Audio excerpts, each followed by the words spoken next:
Hey, everybody. Good afternoon. It's Mike with Insider Secrets, and welcome to episode 50. And boy, am I excited today about our guest, Mark Allen Kenny. Hey, Mark, would you tell our listeners exactly what they're going to hear today?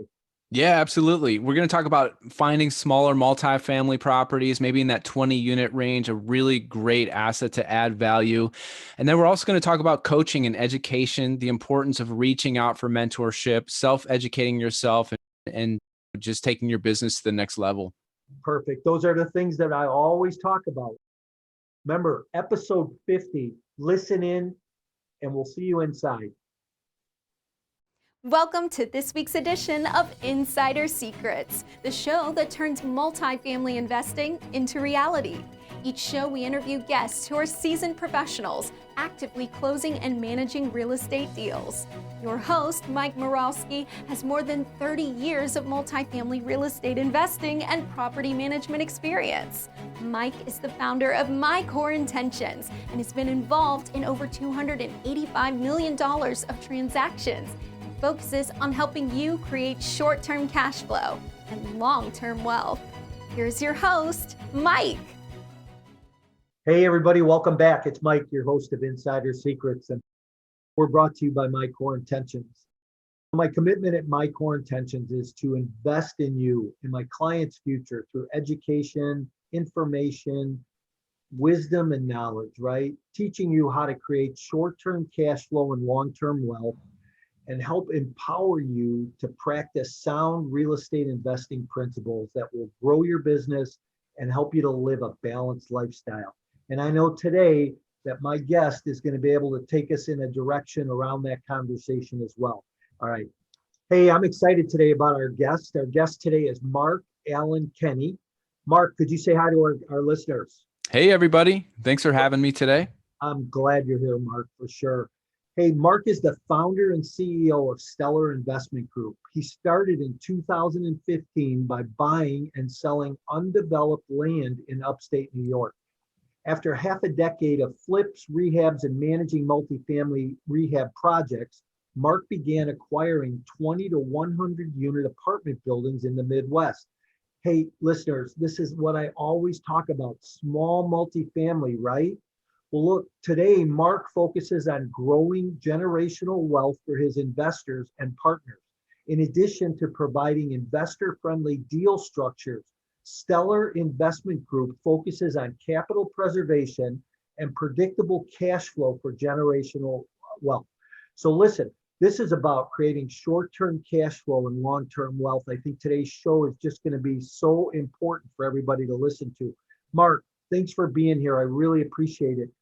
And one question that I always like to ask my guests is, in one word, what best describes you personally and professionally? I would say, Driven.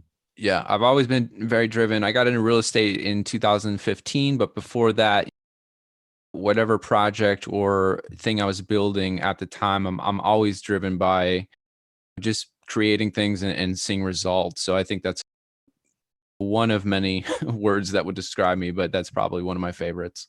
That's interesting. Before the show, we were talking about our podcast, mine and yours, and how many episodes we were into those podcasts. And I think I mentioned I'm around 50 some episodes in. And I always ask that question, and nobody's ever said driven.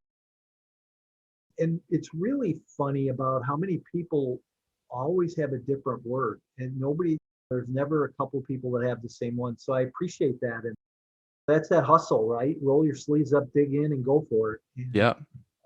it's interesting. I had a conversation, and this is a little sidetrack here, but I had a conversation with a coaching client this morning where I said to him, I said, listen, if you're willing to go all in and do what it's going to take in order to go be successful, then do it. If you're going to only go half speed, then you're going to have to make other arrangements. But I think it becomes that driven piece. Go all in, hustle, dig down and find it. Yeah. Hey, Mark, could you tell us your backstory? I know you haven't always been in real estate. What did you do before that? Yeah, for sure. So when I was real young, I started in the music industry. So I was playing in bands and stuff when I was growing up, and then gravitated more towards the business side. And then my wife is also in the arts, and we moved to New York City. I'm originally from Chicago, and we moved to New York City in 2011. So we've been there for about 10 years. And it's funny how I got into real estate was kind of accidental. So we were living in New York City. We love it there. It's also very fast paced, tons of people around. And being from the Midwest, sometimes I miss that kind of slower speed and more open spaces and things like that. So I was actually looking for land upstate New York, just a place to get away to on the weekends and things like that. And what I discovered was a really interesting system for buying raw parcels of land. And I saw an opportunity there. So I started buying raw land with my own capital and then flipping it. So I would buy it before tax sales. I would go in there, acquire the property, just take great pictures of it, market it online, and sell it for a profit. These were small deals. It was like I would buy something for 10 grand, sell it for 15 or 20 ideally. Did that for a couple years, and then just really became fascinated with real estate and learned as much as I could, was reading tons of books and paying for coaching programs and everything I could to learn about real estate. And I realized that although I was making good money with flipping land, there was zero cash flow. And I was very attracted to the idea of creating wealth that not only would create wealth for my family, but would also throw off monthly cash flow that we could use for living expenses and financial freedom. So from the land thing, I quickly pivoted into buying smaller multifamily projects. So being in New York City, the numbers really don't make sense there. The legislation laws aren't there. The cap rates are too low. There's a lot of hurdles for getting into multifamily in New York City. So the best market that was close to us was Philadelphia. So it was around 2016 or 17. I started buying up smaller properties in Philadelphia, which was about a 2-hour drive from me. Still is, and we still have a portfolio there and a great team there. But we were buying up stuff, smaller things like a duplex, a couple 4 units, a 6 unit, even under 10 units. And we would just acquire these things. And honestly, I learned a ton from doing that and built up a track record and gained experience on the operations side, asset management side, learned how to run those books, run those properties, vet a property management company, all those things. And then when we felt comfortable with where we were at, we just scaled it from there. And each year we grow a little bit more and more. We did our first syndication in 2019. We just got into a new market, Indianapolis. We love that market. We just acquired a property there in November and another one in December. But we are targeting properties now that are between 20 and 100 units. And our model is very simple. We like things that cash flow from day one, very stable properties, and we're very focused on preserving capital and cash flowing for investors.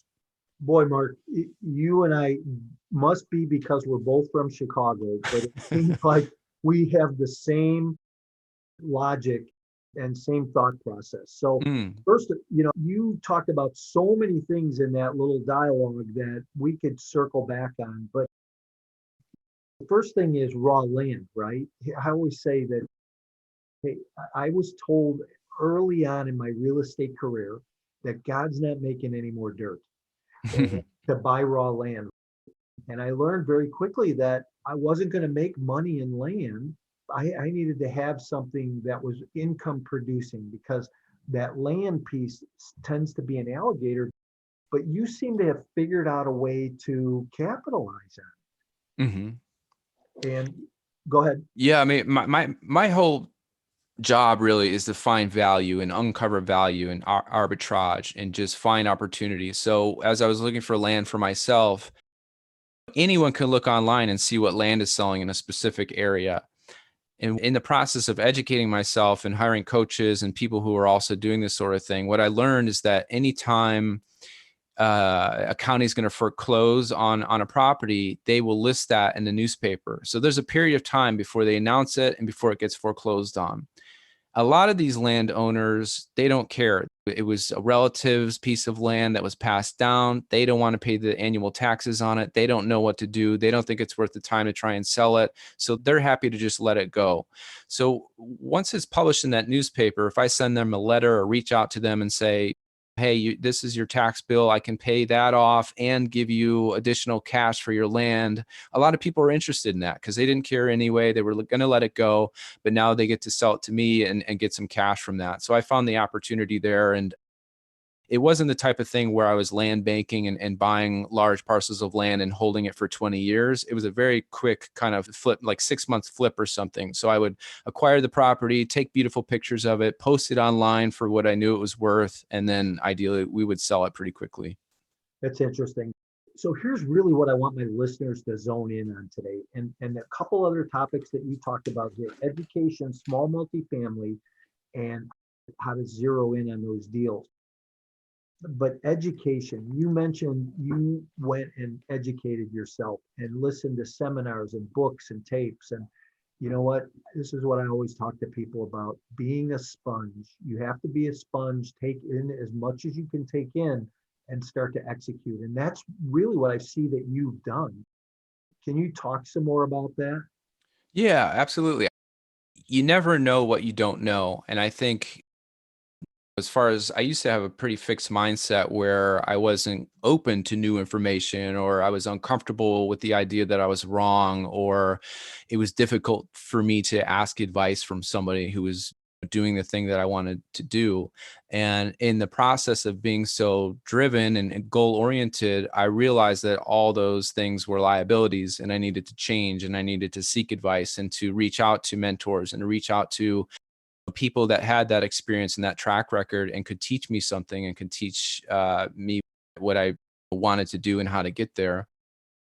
And I wasn't afraid to spend money too. So a lot of these coaches, you have to pay to play, and there's a lot of people reaching out to them. And I've had wonderful friendships and relationships with mentors who's been informal, no exchange of money. But then I've also paid into coaching programs, and I'm a big believer in that and self-education, and it's an investment. And I think, I forget what the quote is, but someone once said that the best investment that you can make is in yourself, and spending money to improve yourself and improve your knowledge and improve your resources. And I'm a firm believer in that. So before I even got any sort of traction in my businesses, I was investing in myself and trying to become the person that I needed to be to become successful. Yeah, if we want anything in our life to change, we have to change. That's that whole philosophy behind that. So here's what I know: you have a coach. I'm not that coach, and that's okay. I'm all right with that. But here's what I'd like you to do: is I would like you to tell the listeners why you have a coach, what you get out of your coach, and why that's important. Sure. Honestly, I have a few different coaches and mentors, and have had even more over the years. There's the kind of the spiritual self-improvement mindset side of things, which is its own thing. And then there's the tactical business side of things of going out there and executing in the world. So I think one example is a coach of mine, Julie Lamb, who I've reached out to about a year ago, or at some point last year.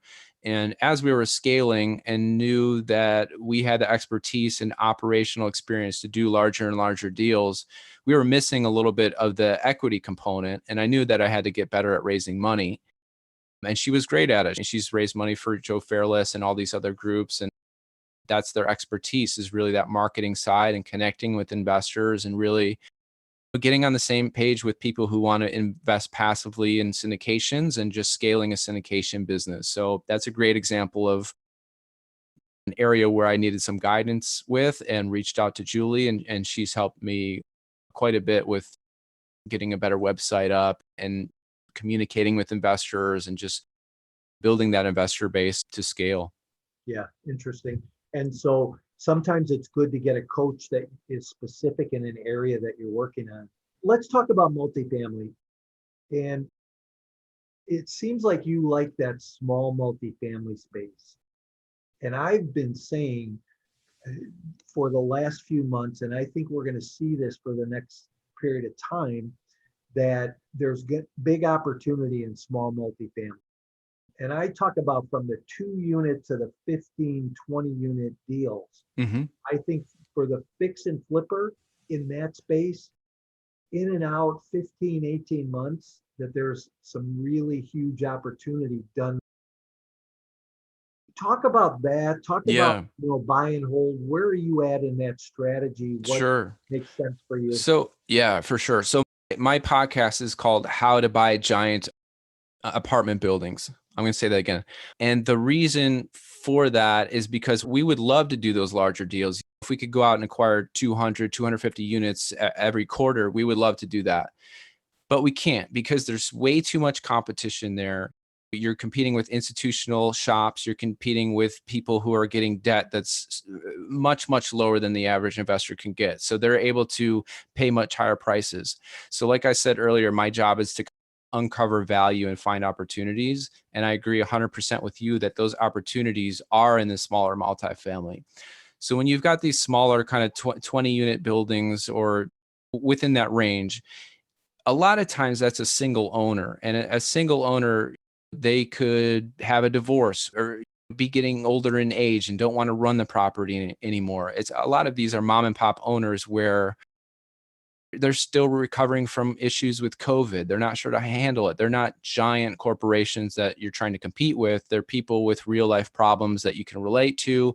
Sometimes it's not all about price. So we just closed the deal end of last year where the seller, for whatever reason, he needed to sell by the end of the year. That was very important to him. And we were able to do it. We closed in 23 days. That's just not something that happens with these larger 200 unit properties. That's just not the case. You've got teams of people running them. You've got large corporations as owners. So it's hard to be competitive in that space. And it really does come down to price. So the only people that can offer the best price are the ones who have large teams with in-house management. They've got these debt relationships where they can afford to hold that property for 30 years or so with 30-year amorts and very low interest rates.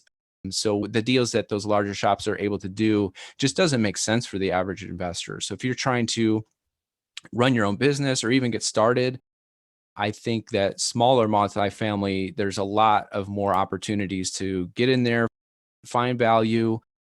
You can make improvements to increase the value of the property, like you said, and then sell it or refi it and just pull that cash back out. And so, what do you like best? Do you like the flip business, or do you like buying and holding in that space? Our model is to buy and hold. So when we underwrite deals, we typically underwrite to a 5-year hold period. We just had 2 exits that ended up being about 3 years. If it's a great asset and a great location, newer vintage, something that we want to hold long term, we might underwrite it to 10 years. But we tend to stay away from the fix and flip stuff where I've done bridge loans and heavy lift value adds in the past, but our model has really shifted to be more stable assets with high occupancy. We'll do value adds that are more cosmetic, floors, new kitchens, things like that, but nothing really down to the studs or anything like major construction wise. What makes you determine whether or not you're going to hold a deal for 5 years, 10 years, and then all of a sudden sell it at 3? What happens along the way to make those determining factors for you? Sure. I think there's 2 assets or facets to that. One is what the market's doing. So how low are interest rates, how high are prices? We like to see that 2x equity multiple. So if we can double investors' return, then we'll consider a sale. So depending on what the market's doing, right now is a great time to sell because cap rates are compressed. You can get a really good price for your property if you bought it right. The other part of that is what's going on in our business. So like I mentioned, I started with land, then pivoted into smaller duplexes, 4 units, that type of thing. So we're doing those larger projects now that are between 20 to 100 units. I think a couple years from now, we'll probably want to shed off some of those smaller properties just because they take a similar amount of work to run a smaller property as it does a larger one. So as we scale up and get into the bigger projects, we'll probably sell off some of the smaller ones. Do you see a vision in your own life and your business for 200, 300 unit deals, or are you going to stay in that small space? That's a great question. And like I said, if we could find deals that are like 300 units, we would do those for sure. Just the ability to add value and hit our target returns is the number one focus. So wherever that takes me is where I'll go. I imagine it will be some sort of combination where we'll do larger projects when they're available, but then stick with our bread and butter of doing these smaller things and just acquiring as many units as we can. Okay, great. So a question that I like to ask people is, because as a business owner, as an entrepreneur, we're all faced with choices and decisions. And especially when you're doing business and you do business like you do, like I do, like we all do. But how do you make high stake decisions in your life? Yeah, that's a great question. I think Ray Dalio comes to mind. I don't know if you've read his book, Principles, but he talks about just the order of consequences. So there's first order consequences, second and third. And a good example may be if you like cigarettes. So you can smoke a cigarette, makes you feel good or whatever. But the second and third order consequences are really bad. You could lose your breath, you're coughing. That's the second order consequence. Third order consequences be shorten your lifespan, spend time in the hospital, just really horrible things. That's a very simple example of how I consider different decisions. And there's this short-term loss for long-term gain where as soon as we acquire a property, it's a ton of work. And sometimes that payoff doesn't come until year 5 or year 6. So we're working really hard and working 12-hour days to reposition an asset, to add value, to get done what needs to be done to get that thing stable and renting at market rents where it needs to be. And we're not getting paid in real time to do that. So I think a big part of my decision making and what I've learned from being in the business and just being as old as I am is that long-term view of, okay, this is a challenge today. This is not fun today. It's just like getting up early and going to the gym. It's not always fun. You don't always want to do it, but you understand the long-term consequences. And I think those long-term consequences, you have to think like that if you're an investor. So I think that's what drives most of us and probably a lot of people listening to this now is that final outcome. And that plays a huge part on how I make decisions. What's interesting is you alluded to the fact of the CapEx repairs and the re-engineering of a property and that over a 5 or 6 year period. Do you plan all that up front? So are those plans all in place before you ever even get to closing and how you're going to execute? And talk about that a little bit. Yeah, absolutely. Yeah, you never want to be surprised by a CapEx expense. So our due diligence is very thorough. We're bringing contractors, we're bringing in inspectors, third-party inspectors. I'll have plumbers out, roofers out, a whole team. So when I do my unit walkthroughs, we'll go into every unit and someone will be there to look at the floor. Someone will be there to look at the HVAC system. Someone will be there to see how old the appliances are. Do all the burners work? What are the expenses? So you want to know about all that stuff and have a pretty good idea of your carrying costs for your hold period. So if we're projecting out 5 years, we know that the roofs are fine today. There's no leaks, there's no problems with them. But in year 3, we might need to replace them. So that's in the back of our mind. And we might raise that money. We might ask our lender to include that. They've been nice enough to include that as a line of credit if we needed it for those types of repairs in the future. But we always have a plan for that stuff, especially really large item like a roof or any kind of structural thing. We'll have a plan for CapEx, absolutely. And we always plan how we're going to capitalize it. So you never want to pay for those things out of cash flow. It sounds like a good idea sometimes, and it's tempting because it does improve investor returns. But if one little thing goes wrong where COVID happens or something happens in the market where people are struggling to pay their rent, now all of a sudden you don't have enough cash flow coming in and you've got a plumbing problem that needs to be fixed immediately and you've got no money in the bank. So we try to raise those cash reserves and have a plan for the entire hold period. I hope everybody's listening to this. And if they missed any of that, they need to rewind this recording and go back and listen to it again, because remember, Mark's only been in the business for 5 years and did his first deal 5 years ago and already has a wealth of knowledge and experience. And that first deal 5 years ago wasn't even a multifamily deal. And so here we are talking about things that it takes some operators a long time to get a handle on, and he got a handle on it in a short period of time. So what that goes to tell me is success leaves clues. And you pick clues up from somewhere else. And obviously people can go along and pick these clues up too. And I really want to focus in. You said something about raising the extra money for that expense. Mm-hmm. And I think that a lot of times, and I know in my past, I was always afraid to over raise money because then I'm stuck with this capital and how do we pay it back and what do we pay for interest on the over raise and things like that. But I think today that you need to over raise. I'll give you a perfect example. And correct me if I'm wrong on this.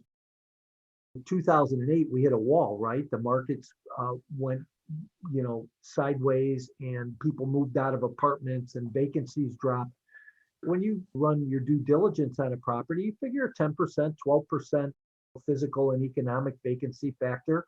And then all of a sudden, you can operate in that range. So if you operate at 85% occupancy and the numbers are good, what happens when you hit a wall and you lose another 20%? Okay, where's that money come from? So I think people need to over raise for situations like that, over raise for CapEx, put it in the bank, let it sit in an escrow account. Hey, if the market ever hit a situation like it did back in 2008 again, and was cause for pause in the marketplace, and you had that extra money in the bank, you're going to sit fine nursing that property through that tough time. So I really think there was a big message in that little comment that you made that people really need to take heed to. Yeah. Hey, Mark, this show is called Insider Secrets. If you could only offer one tip or strategy, one insider secret, what would that be? About anything or business or what? Yeah, either business or multifamily or whatever. Yeah, I think my tip would be marketing is everything.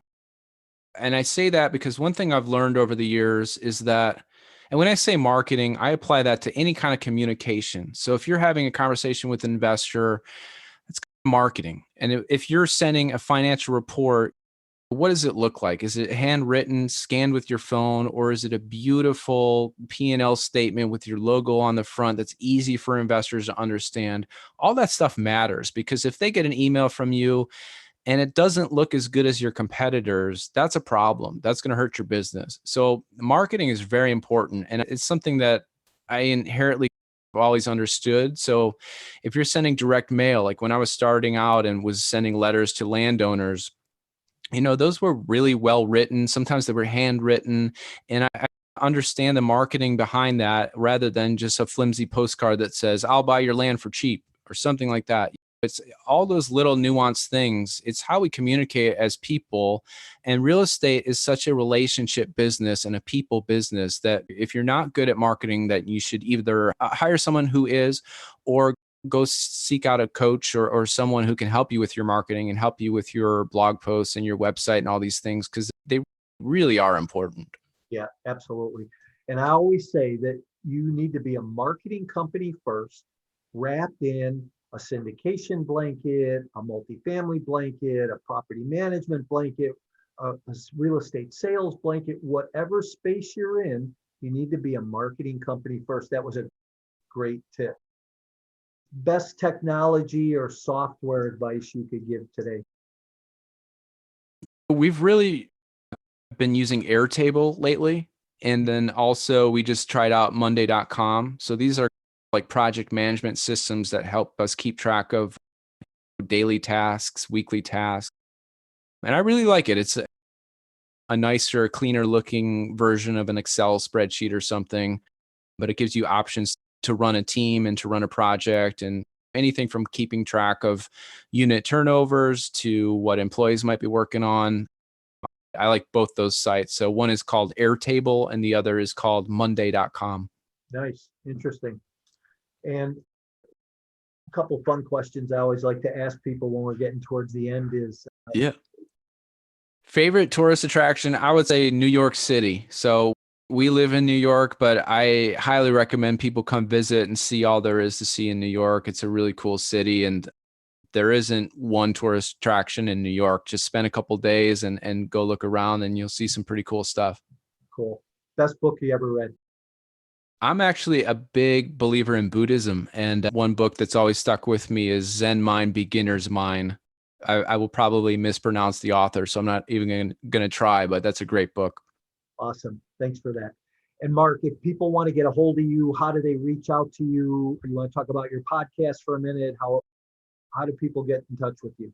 Yeah, the podcast is called How to Buy Giant Apartment Buildings, and it's an interview format just like yourself. So every week I interview another investor or operator in the business, and we talk about their deal flow and what they're up to. And then to reach out to me, my email is just mark, M-A-R-K, at stellarinvestmentgroup.com.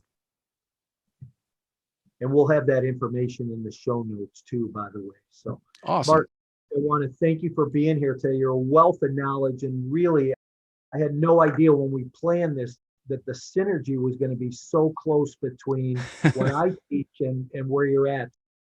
And I really appreciate it. I know my listeners really appreciate it too. But thanks for being here. Hey, everybody, remember, we're here every Tuesday. Go like us on YouTube and subscribe to us on Apple and Spotify. Follow us on social media, and we will see you next week.